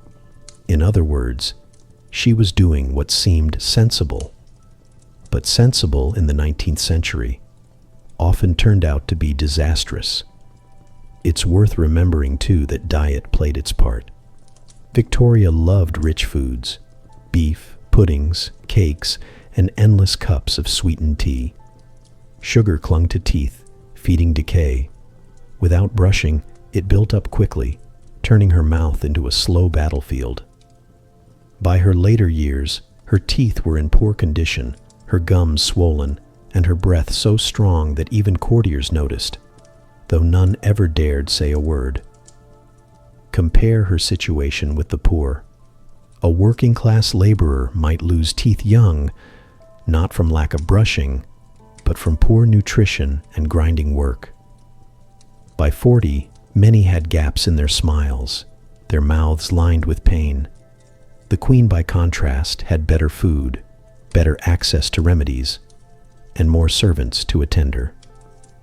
But still, her mouth rotted in silence, masked only by spirits and etiquette. Now step back for a moment. Imagine yourself as her physician. You know the alcohol cloths don't work. You suspect toothbrushes might, but you also know the queen despises them. Do you speak up? Do you risk your position to tell her that her trusted ritual is making things worse? Most doctors didn't. They bowed, murmured approval, and prescribed more of the same. Silence preserved their positions. Decay preserved her habits. And so the cycle continued. Day after day, the cloths were soaked. Day after day, the gums grew redder, the teeth weaker, the breath sharper. Perfume could mask her chambers. Lavender could hide her clothes. But nothing could disguise the odor of a mouth left to rot. So when you think of Queen Victoria, don't just picture the crown, the portraits, the grandeur. Picture her seated in a gilded room, dabbing her gums with whiskey-soaked cloths, convinced of her own refinement. Picture the servants folding the cloths again, stifling their disgust. Picture the courtiers leaning in to speak, eyes watering as they smiled. Because that, more than any portrait, captures the truth.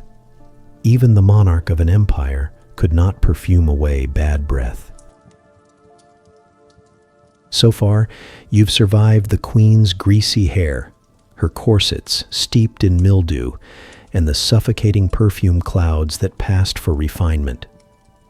But nothing quite captures the collision between hygiene, power, and silence like the story of the fainting doctor. Imagine the scene. It's a private audience, no court fanfare, no gilded halls. Just Queen Victoria, stern and expectant, and a physician summoned for a delicate task. His specialty? Gynecology, a field in its infancy and one already wrapped in discomfort and taboo. The doctor bows, steels himself, and approaches. He knows what's expected: to examine the monarch discreetly, efficiently, and without comment.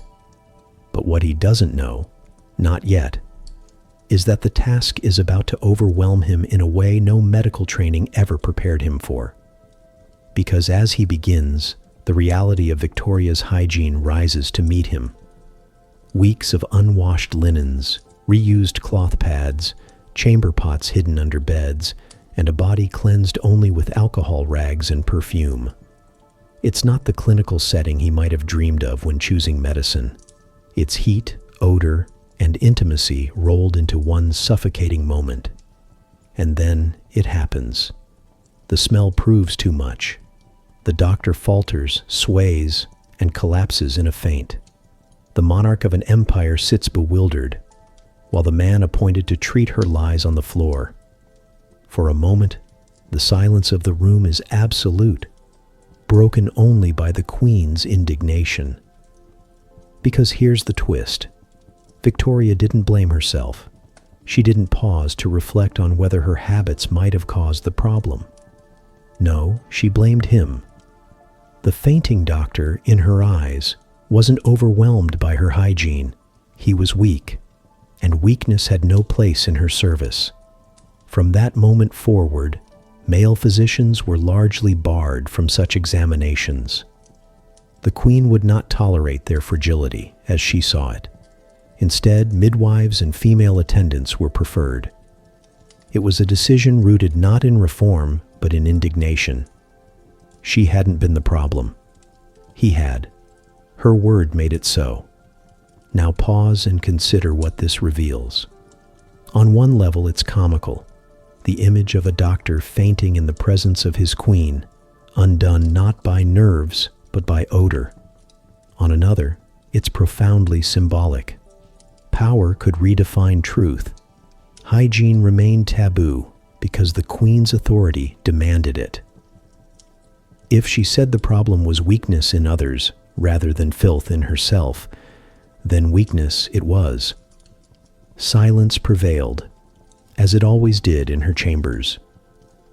Picture yourself as another physician in the palace. You've heard the story. You know what happened to your colleague. Would you dare risk the same fate? Would you dare point out the truth? Of course not. You nod politely, prescribe more of the same, and never again mention cleanliness. Better to preserve your career than to challenge the monarch's pride. And so the silence deepened. Hygiene remained unspoken, hidden beneath layers of etiquette and perfume. The fainting doctor became less a cautionary tale about cleanliness and more a lesson about power. The queen could endure anything, even the unendurable, but she would not tolerate criticism. This wasn't unique to her, of course. Across Victorian Britain, women's health was shrouded in secrecy. Menstruation, childbirth, gynecology, all were wrapped in euphemism and taboo. Doctors often lacked training, midwives worked in the shadows, and patients suffered in silence. But Victoria's case amplified the silence. If even the Queen's physicians couldn't speak openly, what chance did anyone else have? The irony, of course, is that Victoria herself saw this as strength. To her, the fainting doctor proved her own fortitude. She had endured what he could not. She had upheld dignity where he had failed. In her mind, her endurance was victory, but endurance is not the same as cleanliness, and strength in this case came at the cost of truth. Imagine being one of her servants hearing the story whispered through the palace. You stifle a laugh, not because it's funny, but because it's absurd. The queen reeked, the doctor fainted, and yet the only conclusion drawn was that the doctor was weak. You return to your duties, emptying chamber pots, folding stiff linens, and reminding yourself never to comment. Silence is safer than honesty, and that silence carried weight. It meant that hygiene could never be addressed openly. It meant that discomfort became discipline, and odor became endurance. It meant that a monarch who ruled half the globe could define truth not by science, not by observation, but by will. The fainting doctor wasn't undone by her smell. He was undone by his lack of resolve. That was the story. And no one dared to tell another. It's tempting to think of this as an isolated anecdote, one awkward moment in a long reign. But it's more than that. It's a perfect emblem of Victorian hygiene itself, the mixture of superstition, secrecy, and silence. The prioritization of dignity over health, the refusal to admit what everyone knew. The doctor's collapse was simply the most dramatic expression of a reality everyone in the palace already endured daily. So the next time you picture Queen Victoria, solemn, powerful, etched on coins, cast in marble, remember also this moment. Remember the closed room, the heavy curtains, the odor that filled the air. Remember the doctor, trained, educated, confident, and yet unable to stand it. And remember the queen, unmoved, unrepentant, convinced that his collapse was weakness, not truth. Because that, more than any coronation or jubilee, reveals the paradox of her reign. The woman who could not be contradicted, even by the evidence of her own smell. And if you don't subscribe, this story collapses just like that doctor, silenced, forgotten, left on the floor of the algorithm. One click keeps these voices standing. By now you've peeked into Queen Victoria's bedchamber, endured her corsets, and even held your nose through her dental rituals. But it's time to widen the frame. Because if you thought her personal habits were bad, wait until you hear about her palaces. Britain's seats of majesty, the very symbols of empire and power, were, in truth, palaces of stink. Let's start with the floors. Imagine the grand halls of Buckingham Palace, polished to a shine in every painting. But paintings don't capture smell, and smell is where the truth lurks. Beneath the gilded ceilings and marble staircases lay carpets that were almost never cleaned. Footmen marched across them daily. Guests shuffled in with muddy boots. Dogs tracked in who knows what. And yet these carpets stayed in place, season after season. By the time they were finally beaten or brushed, they held years of grime, sweat, ash, dust, food crumbs, and worse. Walking through them wasn't stepping on softness. It was stepping on history, the kind you'd rather not inhale. Then, the curtains. Heavy, velvet floor-length curtains draped every window, sealing out what Victorians feared most: fresh air. The miasma theory warned them that night air carried sickness, so they shut it out and trapped everything inside instead. Curtains soaked it all in. Dust clung to the folds. Perfume molecules settled into the fabric. Soot from candles and lamps stained them darker each year. Pull one aside and you wouldn't find a breeze. You'd release a cloud of dust so thick it might choke a guest before they made it back to their carriage. And then there were the mattresses. Imagine yourself as a servant turning down the royal bed. You smooth the sheets, already stained and perfumed, and you feel the telltale ridges beneath. Bed bugs, the tiny tyrants of Victorian sleep. They lived in the seams, crawled through the stuffing, and came out to feast at night. Even the Queen's mattresses were not immune. Servants sprinkled powders, aired the bedding, sometimes even replaced the straw or horsehair inside. But infestations always returned. Guests might marvel at the grandeur of a four-poster bed, but the true occupants were far smaller, hungrier, and more numerous. Now, how did they fight the smell? With vinegar rags and incense. Picture servants shuffling through the corridors, swinging censers of burning herbs or carrying rags dipped in vinegar, dabbing them along the walls, the floors, even the furniture. Vinegar was thought to purify the air. In practice, it only added a sour tang to the already suffocating blend of mildew, sweat, perfume, and chamber pot residue. Imagine walking into a hall where the air smells like a salad, dressing gone rancid, layered over centuries of grime. That was freshness, Victorian style. Incense, too, was used liberally. Clouds of smoke drifted through the rooms, mingling with dust and perfume, until the palace resembled less a symbol of refinement and more a poorly ventilated church. It masked nothing. It only joined the chorus. A guest might walk into a banquet hall and find themselves choking on incense, blinking against candle smoke, and trying not to gag as a hidden chamber pot wafted up from the servants' corridors below. Here's the irony. These palaces were the very heart of the empire, symbols of wealth, refinement, and global dominance. But beneath the gold leaf and crystal chandeliers, they functioned more like gilded slums. The difference was simple. Wealth bought better disguises. Instead of rags, there were lace handkerchiefs. Instead of moss-stuffed beds, there were canopies. Instead of alley stench, there was incense. But the smells were the same. The filth just as stubborn. The reality just as grim. Now imagine yourself arriving as a foreign dignitary. You enter Buckingham Palace expecting magnificence, and magnificence greets your eyes. Polished silverware, glittering chandeliers, silk draperies. But then your nose catches up.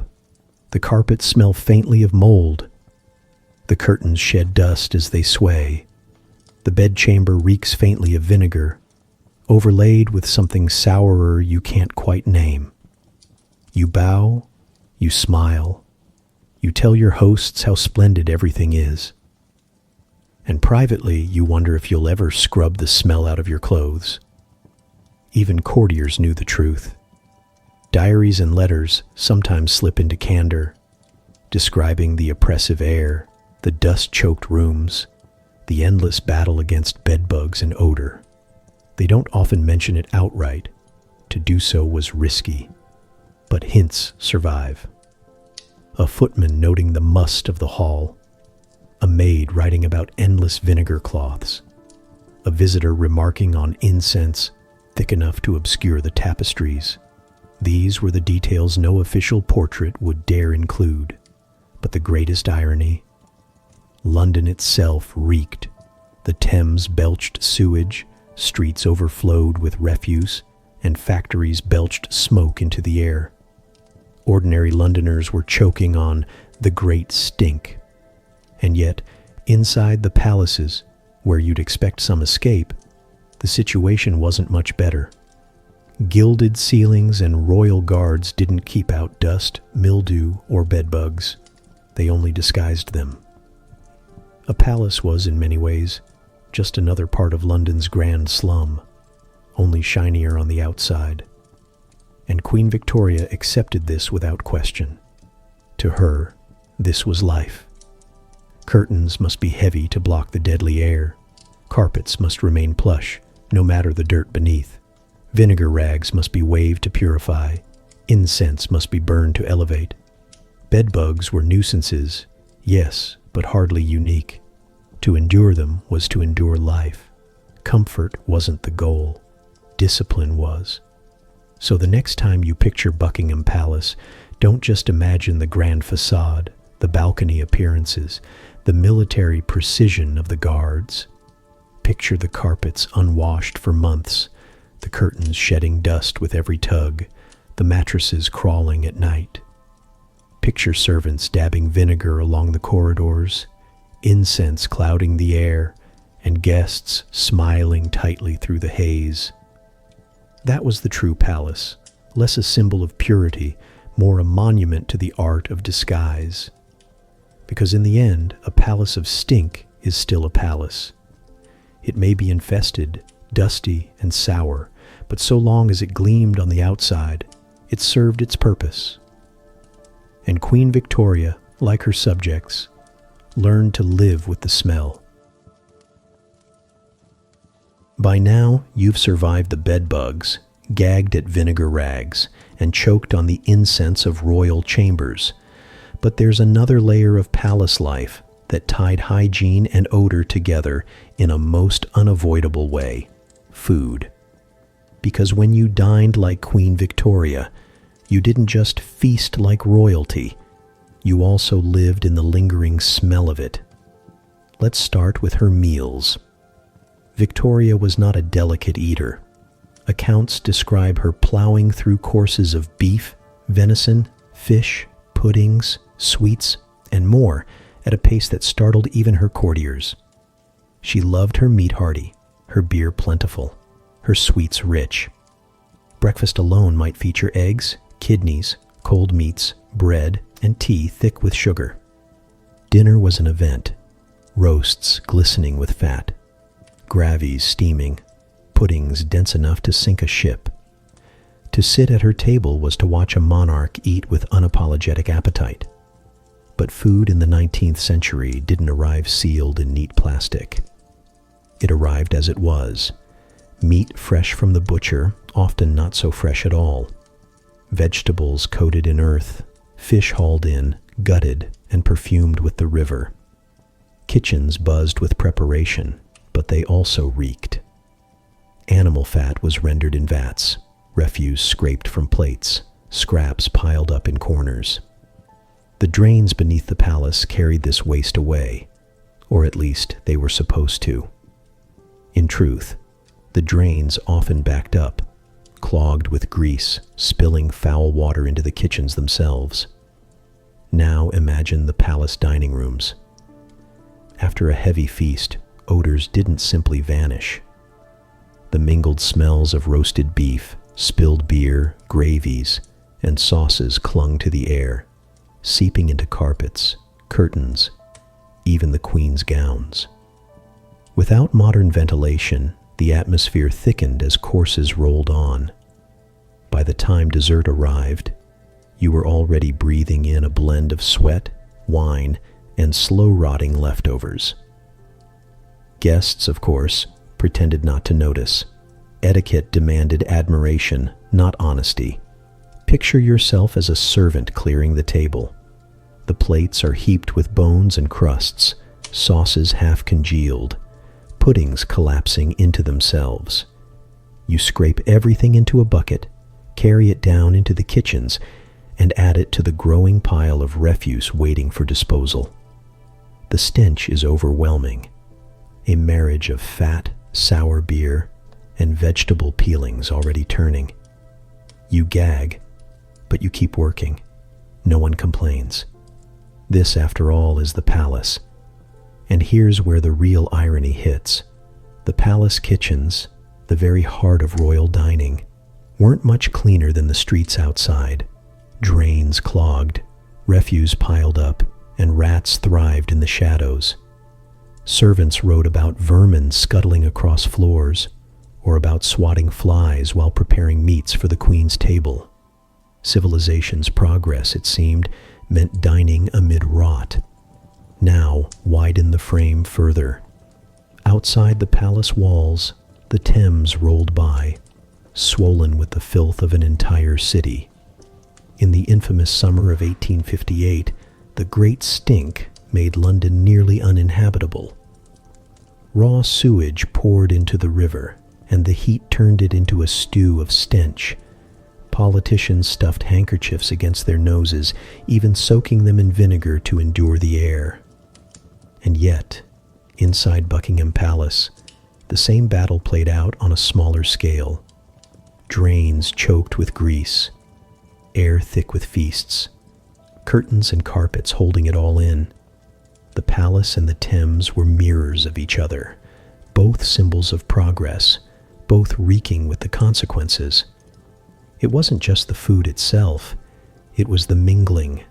Dining odors met human odors, sweat, perfume, chamber pot air drifting up from below. All of it joined the roasted meats in a symphony of smell. Imagine leaning forward during dinner to make polite conversation with your neighbor, while the room around you smells like the aftermath of a banquet crossed with a stable. The chandeliers glittered, the silverware gleamed, but the air itself betrayed the truth. Even Queen Victoria's appetite played a role. She ate quickly, almost impatiently, as if meals were obstacles to overcome. Courtiers sometimes struggled to keep up, shoveling food down simply to match her pace. The faster the meal, the less time for servants to clear, for air to circulate, for odors to fade. By the end, the room bore the evidence. Plates stripped bare, air clouded, guests flushed from wine and sweat. It was refinement on the surface, rot underneath. And yet, like everything else in her world, this was wrapped in silence. Guests did not remark on the smell. Servants did not complain about the drains. Courtiers did not criticize the queen's appetite. Etiquette demanded admiration, not honesty. Even when the air grew so thick it felt like breathing through gravy, you smiled, toasted, and pretended all was well. Here's the larger truth. Victorian progress was dirty. The same empire that built railways, bridges, and factories also built kitchens without proper drains, palaces without ventilation, and dining halls that smelled worse than taverns. Civilization's triumphs always came with consequences, and in Queen Victoria's palaces, you could taste them in the air. So the next time you picture her at table, don't just imagine the roasts and puddings, the glittering silver, the towering desserts. Imagine the drains clogged beneath, the refuse piled up in kitchens, the odors seeping into carpets and curtains. Imagine guests smiling tightly as they fought the urge to gag, servants scurrying with vinegar rags, and the queen herself, unbothered, eating with gusto. Because eating like royalty didn't mean dining in purity. It meant feasting amid rot, perfumed with civilization's progress. By now, you've endured the mildew corsets, the vinegar rags, the fainting doctor, and the palaces that smelled suspiciously like slums. But perhaps the strangest feature of Queen Victoria's hygiene wasn't the habits themselves. It was the silence that surrounded them. Because here's the thing, everybody knew. The servants knew. The doctors knew. The guests certainly knew. And yet, no one spoke of it aloud. Not to her face. Not in public. Not in official records. The silence was thicker than the perfume in her chambers, and it served a purpose. Let's start with the servants. They were the ones who handled the reality day after day.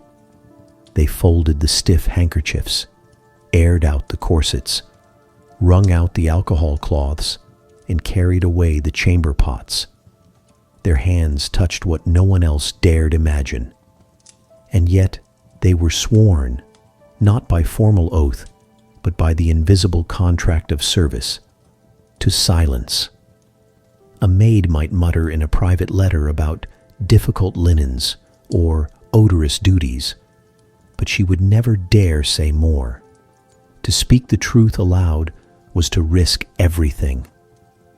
So the servants carried their disgust quietly, folding it into their duties, just as they folded the queen's linens. Guests, too, played their part. Imagine yourself at a state dinner. You're seated at the table, the air heavy with roasted meats, wine, and sweat. You notice the sour undertone that no amount of incense can disguise. Perhaps you even catch a whiff of something sharper as the queen raises her perfumed handkerchief. Do you comment? Of course not. You smile, you toast, you compliment the dessert. Etiquette demanded admiration, not honesty. To remark on the stench would have been more offensive than the stench itself. And then there were the doctors. They, more than anyone, should have known better.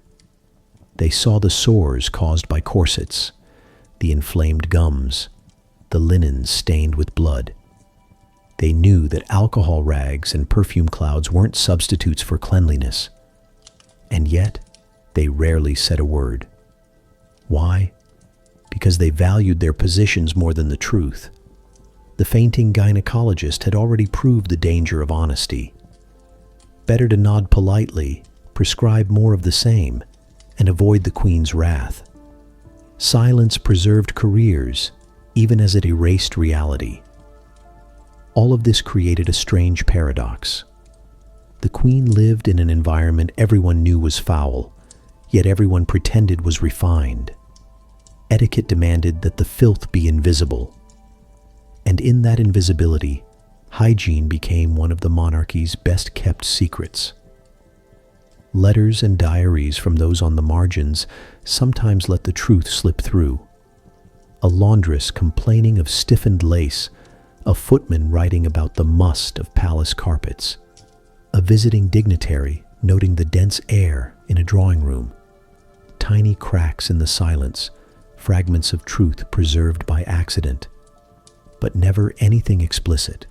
No one dared risk being the one to put it into plain words. Silence wasn't just etiquette, it was survival. Servants feared dismissal. Guests feared embarrassment. Doctors feared disgrace. And the queen herself feared nothing, because the silence worked in her favor.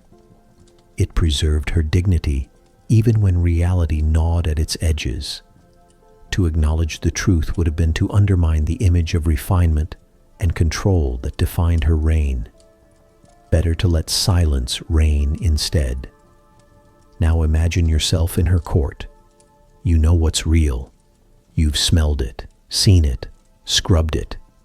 And yet, every day, you bow, you curtsy, you compliment. You are part of the grand conspiracy of silence, the performance that keeps the monarchy untarnished. Perhaps late at night, you whisper the truth to a fellow servant, or jot it down in a letter.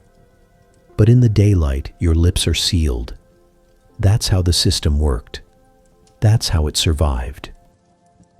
And that silence had consequences. It meant that hygiene remained taboo, even as science advanced. Florence Nightingale was campaigning for clean air and sanitation in hospitals. Public health reformers were fighting to bring sewers to London. But inside the palace, the silence endured. To suggest change was to suggest that the queen herself was lacking, and no one dared do that. So the monarchy projected refinement while living amid filth. The empire built railways, factories, and steamships, while its queen clung to vinegar rags and mildew corsets. Progress outside, silence inside. The contradiction was obvious, but never spoken. And here lies the final irony. The silence itself became part of Victoria's strength.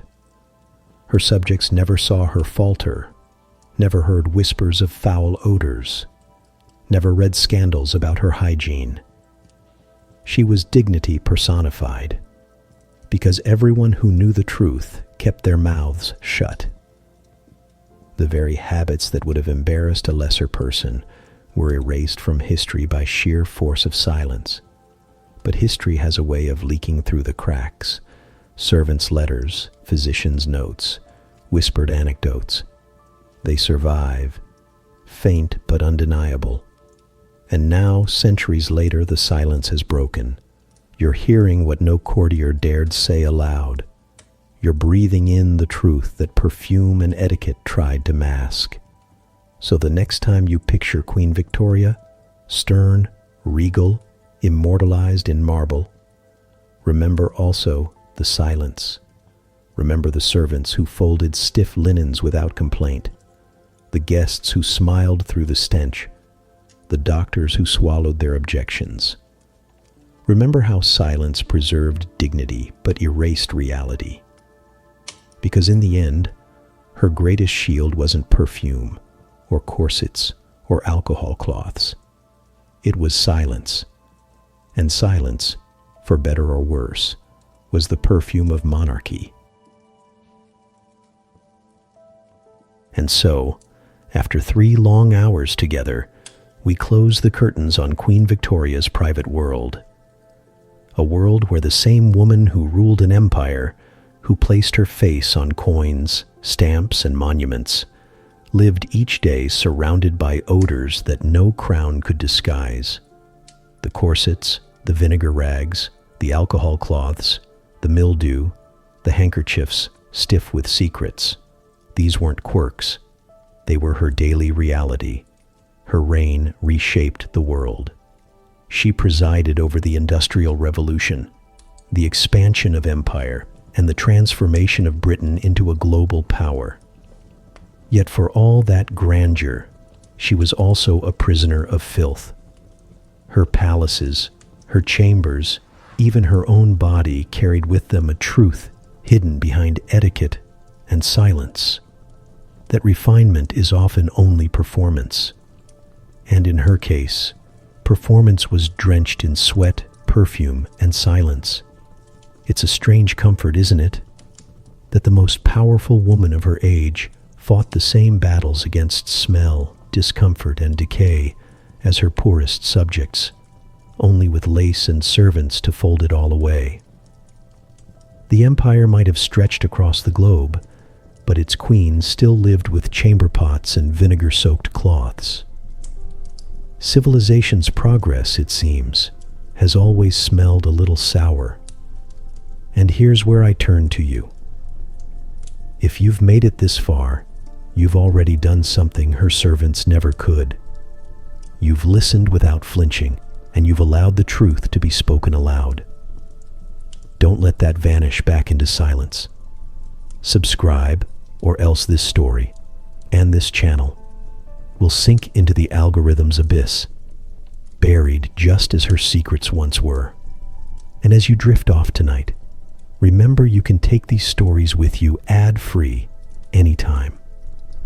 My first collection, Victorian Madness Volume 1, is available now, complete with a bonus insider story you won't hear on YouTube.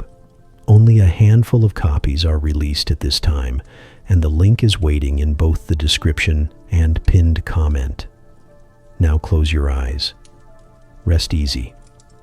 May your night be calmer and cleaner than hers ever was. And as you fade into sleep, know this: every bit of support keeps these voices alive, keeps them from vanishing into the silence of history. If you've subscribed or chosen to grab the collection, you're not just a listener. You're part of keeping history awake, even as you drift off. Good night.